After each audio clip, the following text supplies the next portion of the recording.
12 de Magazine Jurídico, presentado por Gabriel García, Juan Pacheco y quien les habla, José Molina. Para alejarnos de la idea idílica de la democracia y aportar a su reflexión, en esta ocasión, con gusto les entregamos en 2 episodios una tesis del libro La derrota del derecho en América Latina, del profesor Roberto Gargarella.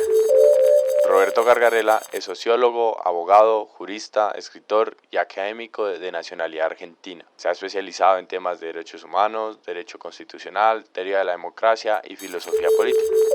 El libro mencionado se desarrolla en 7 tesis, donde 5 de ellas son los problemas que evidencia el autor y 2 de ellas sus posibles soluciones. En este capítulo abordaremos brevemente los problemas y los ubicaremos en el contexto colombiano.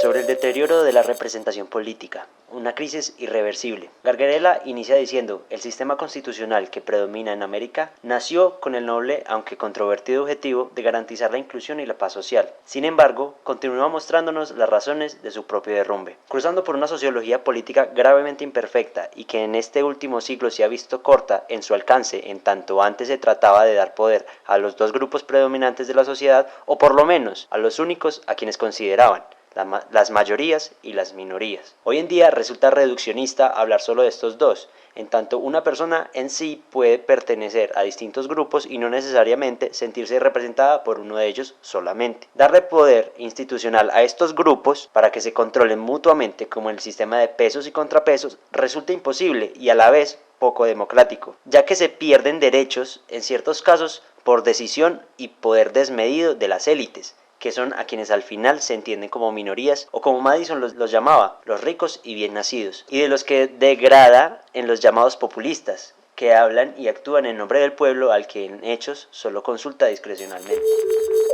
Por último, Gargarella nos dice que debemos buscar que los ciudadanos se hagan de herramientas institucionales que permitan tomar decisiones y controlar de cerca a quienes pretenden actuar en nuestro nombre. Sobre la degradación del sistema de controles y del control judicial en particular. Siguiendo las ideas de James Madison y del federalista, señala el autor que la base del sistema constitucional, que nace hace más de 200 años, no reposa ni confía en la virtud o la buena voluntad de los funcionarios electos. Pretendían que se pudiera operar incluso teniendo funcionarios devenidos de demonios. Para esto idearon los controles internos o endógenos, entre los cuales se comprende el control judicial, y los externos o populares. Sobre estos controles endógenos, Gargarella hace precisiones y nos expone sus problemas. En un primer momento, la independencia judicial y la idea de que un grupo selecto de personas pueda tomar las decisiones más razonadas y acertadas sobre la mayoría tiene una base elitista. El segundo punto va sobre la muy famosa dificultad contramayoritaria de los jueces, de donde vienen las críticas por las credenciales democráticas más débiles al no ser escogidos por voto popular y aún así imponerse sobre los órganos políticos. El tercer punto va sobre esa dificultad de interpretación, sobre todo un texto constitucional donde las normas suelen ser ambiguas y abstractas, y de no ser así cualquiera podría interpretarlas y todos tendríamos la misma respuesta. Problema que se suma a que no se sigue que los jueces tengan esa última palabra. Cuarto, sobre los rasgos motivacionales de la función judicial. Gargarella expone que las bases del poder judicial nacen de un principio de desconfianza a la democracia por ir en contra de la minoría. La idea de que los jueces pudiesen proteger a las minorías que contemplamos a día de hoy, diferentes a solamente los ricos en un marco de diversidad, resulta reprochable. En tanto, se entiende desde el principio de estas instituciones que los mismos funcionarios judiciales irán por su beneficio. Sobre lo que el voto por sí solo no puede lograr. Verdaderamente no hay un control directo entre representantes y representados. El voto no representa todo el espectro político e ideológico que puede tener un ciudadano o individuo, y así limita su campo de acción. Al aceptar el egoísmo de los funcionarios, no se permite crear un sistema institucional que trabaje hacia la virtud de los mismos. Casi como único puente entre el elector y el elegido, y como medio de control popular, está el voto, al cual se le reconoce el valor de permitir al ciudadano sancionar o premiar las conductas que cometa su elegido, al punto que éste se esforzará para hacer bien su trabajo, ya que, de no hacerlo, mediante el voto, se le sanciona no volviéndolo a elegir. Para Gargarella, esta idea no se ve reflejada en la realidad, pues este medio de control exógeno realmente no tiene ese poder, así que condensa en 3 los problemas a los que se enfrenta el voto. El primero, la dilución del voto. El segundo, la extorsión democrática. Y el tercero, el rechazo de la virtud. En cuanto al primero, cuando el autor habla de dilución, hace referencia a la grave pérdida de importancia del voto que puede ser vista en dos casos. El primero es que el votante no tiene la posibilidad de sancionar o premiar al funcionario, ya que en algunas elecciones el voto no se hace por una sola persona, sino por todo un grupo o por toda una coalición. Así pues, el funcionario queda oculto para al final salir indemne de la sanción política ciudadana. El segundo es que mediante el voto el ciudadano debe hacer algo imposible, y es expresar con claridad qué avala y qué sanciona de lo efectuado por un funcionario durante largos periodos. Puede dar claridad sobre su intención al punto de que con su voto puede conseguir que se entienda lo contrario a lo querido,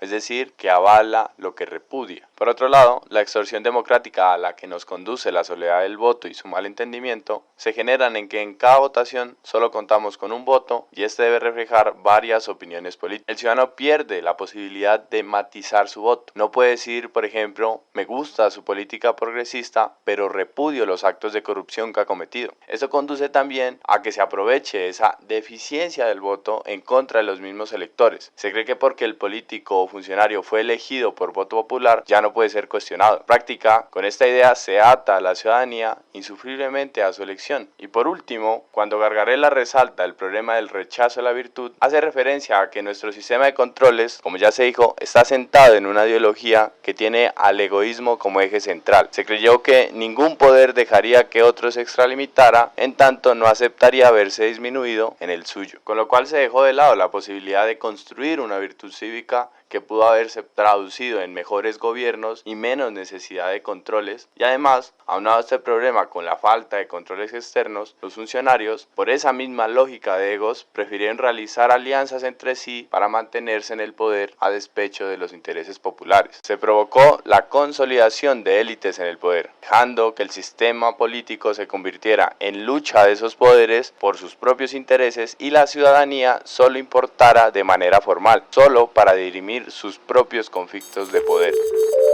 La disonancia democrática y la constitución de dos almas. Todos los problemas analizados por el autor nos muestran que la situación actual de la crisis institucional y de representación no es algo dado por el azar, sino que se tratan de fallas constitucionales estructurales que se originaron desde el momento mismo en que el sistema fue diseñado. El problema principal es el origen elitista del sistema constitucional. Al momento de consolidarse este sistema, solo unos pocos podían influir de manera cierta en su estructura y se dejó de lado a la mayoría de la sociedad. El sistema se sentó en el principio de desconfianza democrática, pues se vinculaba a la ciudadanía con la ignorancia y el furor irracional. Este sistema ha llegado aquí a tumbos, pues con el paso del tiempo se enfrentó con un despertar democrático. Toda la ciudadanía, dejada de lado, empezó a exigir mayor participación política y económica, y encontraba que el sistema creado le era ajeno y era ya un traje chico. Este despertar produjo reformas enfocadas a dar cuenta de esas demandas. En lo político se pudo ver el voto universal, y en lo económico condujo a elementos de estado de bienestar. Sin embargo, estos cambios se orientaron solo a una parte de la Constitución,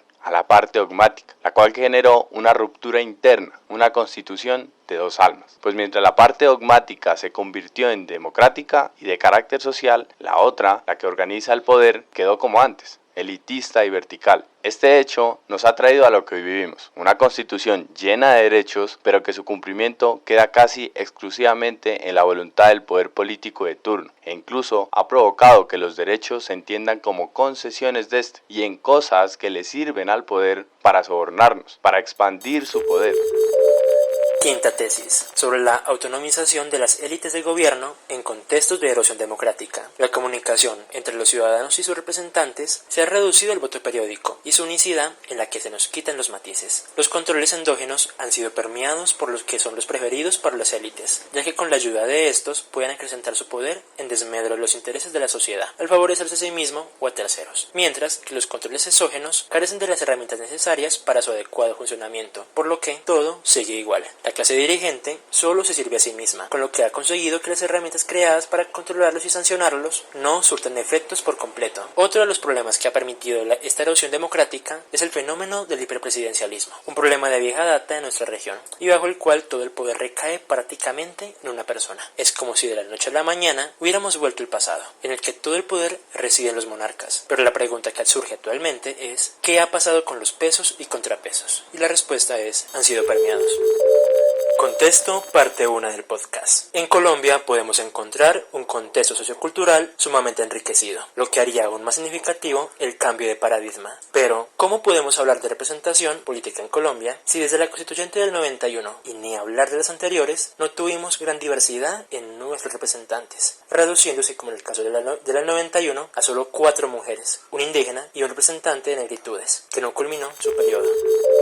Contexto 2. Esta época de elecciones nos ha revelado los límites que padece el voto en nuestro sistema constitucional, como lo mencionó el autor, y sobre la idea de que el voto es prácticamente el único puente que queda entre elegidos y electores. Como ya lo analizamos en nuestro anterior episodio, no nos queda duda. Por otro lado, la existencia de la lista cerrada y la práctica de los candidatos presidenciales de hacer coaliciones con diversos funcionarios, congresistas y sujetos públicos nos muestra que no es posible en verdad a través del voto sancionar o premiar a los candidatos. Asimismo, en cuanto a los proyectos presidenciales, muchos ciudadanos están de acuerdo con ciertos puntos de algún candidato, pero en desacuerdo con otros. Apoyan prohibir el fracking, pero desaprueban que se promueva el porte de armas. Aprueban el permiso del uso de la marihuana recreativa, pero desaprueban que se desmonte el ESMAD. O aprueban realizar cambios institucionales, pero desaprueban que se haga quebrantando la estructura constitucional, con la idea de declarar el estado de conmoción, solo por poner ejemplos.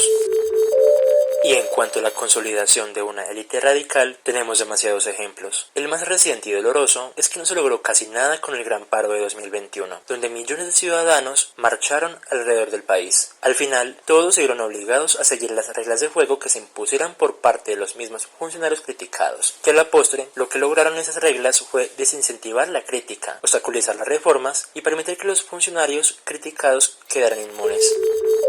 Por último, la falta de armonía entre la parte dogmática y la orgánica de nuestra Constitución es manifiesta. Tenemos una profusa lista de derechos de todo tipo, civiles, políticos, sociales, económicos y colectivos. Sin embargo, hoy vemos como casi la mitad de Colombia es pobre, y como en muchos pueblos no se cuenta con los mínimos de desarrollo. Además, hoy vemos como toda la ciudadanía se encuentra en ascuas por lograr que X o Y candidato llegue a la presidencia, pues como sentimiento general, de no llegar el suyo, no se generará ningún cambio profundo en Colombia. Es decir, nuestros derechos en manos de los caprichos de un sujeto o de una élite radical y no en manos del pueblo. Les agradecemos escuchar el Magazine Jurídico. Pronto sacaremos la segunda parte de esta síntesis al libro La derrota del derecho en América Latina del profesor Gargarella.